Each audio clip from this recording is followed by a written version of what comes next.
Hey guys, it's Core Ross and welcome back to the channel. Today is part 2 of building a Wingman by 3D printing it and then putting it all together. A link to the original 3D model is below, and yeah, I've painted this bad boy up. So in part 1 we got all the parts made and I was amazed by the size of it.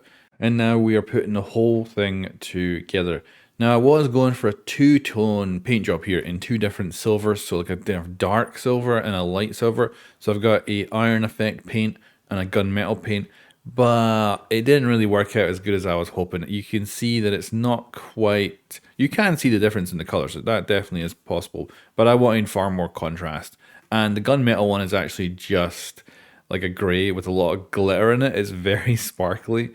So my kind of internal lore for this weapon is that this is more of a show-off weapon, you know, that one of the characters has who likes something a little bit more shiny. But I think we're going to come back, and I mentioned this in episode 1. I do want to revisit this and reprint it later in the year, where we're going to actually try a black and silver paint job. I think that will just come out better, and it's more original to the in-game version as well. But yeah, let's actually throw this thing together. As you can see, it's a lot of parts. The guy who made this did a very good job kind of thinking about how all this stuff would go together, because of course it's coming from a computer game, but this guy has rebuilt the entire thing and thought about how it's mechanically going to fit together with all the different parts. And then obviously I've gone ahead and 3D printed everything so that we can then slap it together.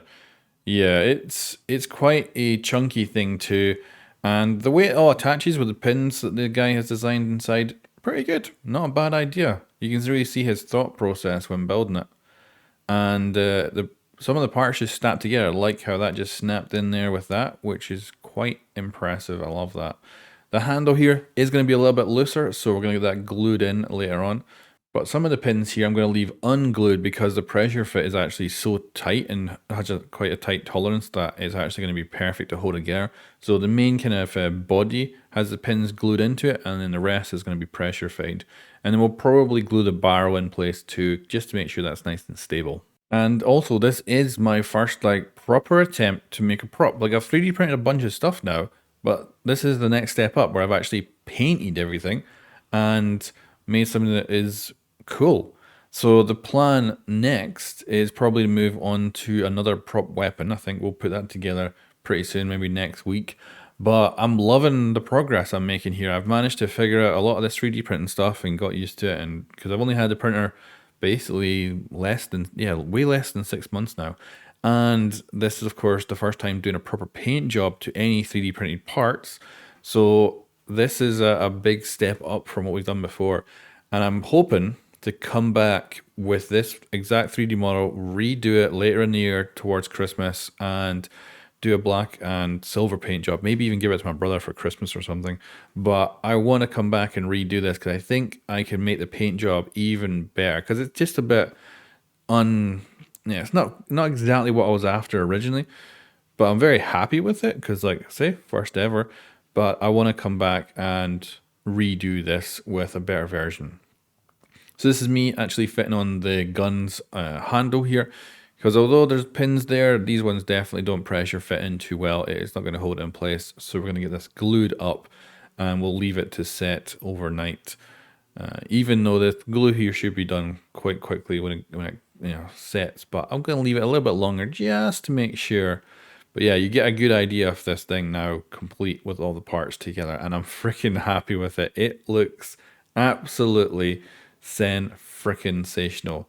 And although you can see the two-tone paint job I went for, it just doesn't show up enough. There's just not enough contrast. That's the only thing I would do differently, other than printing off some of the parts at different orientations to have better prints, but that's literally just about it. But here we are. This is the final version. It is now dried overnight and is one solid weapon.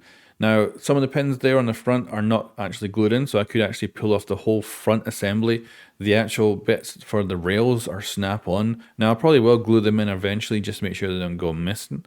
But I love the fact that the tolerances are so freaking tight that a lot of it like gets hanging together. And I've tried my best to do a decent paint job, like blacked up the Wingman text so that it shows up more and stuff like that, and tried to add some weather effects.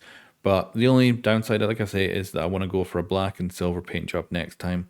And I enjoyed printing off this 3D model so much that I do want to do it again. So I'm looking forward to returning to this. And well, maybe in at least 6 months from now, maybe a little bit more, we're going to have another go at it and see if we can create something even cooler and, use what we've learned on this one. But man, it looks cool and it feels cool. Like, it's mostly hollow, but then it's just such a big model that it feels heavy as hell. It's cool. And I'll leave you with some nice still images of it. I gotta say, my favorite part is the muzzle brake on the front, because it's designed to be kind of slightly separated from the rest of the body. So it just has this nice kind of gap between it and the rest of the weapon. And it just, I don't know what it is, but that part is definitely my favorite bit. So yeah, we'll be back with another prop weapon probably next week that I'm hopefully going to use all what I've learned here into making an even better prop weapon from a game next time around. Thanks for watching, guys, and make sure you subscribe. I'm trying to get this channel to 1,000 subscribers and make it into a proper channel. Thanks for watching, and I'll catch you next time.